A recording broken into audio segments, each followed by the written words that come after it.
পাখি, তোমার কি মন খারাপ? এই সপ্তাহে পত্রিকায় গল্প পাঠাবে না? গল্প লিখিনি। শোনো পাখি, তুমি হচ্ছে এই প্রজন্মের সুফিয়া কামাল, লেখালেখিটা ছেড়ো না।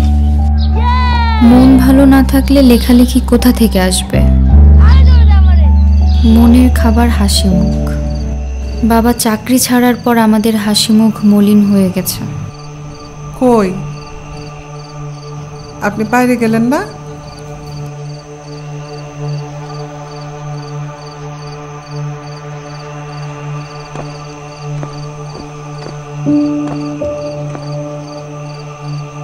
থম ধরে আছেন, আপনার কি মনটা খারাপ?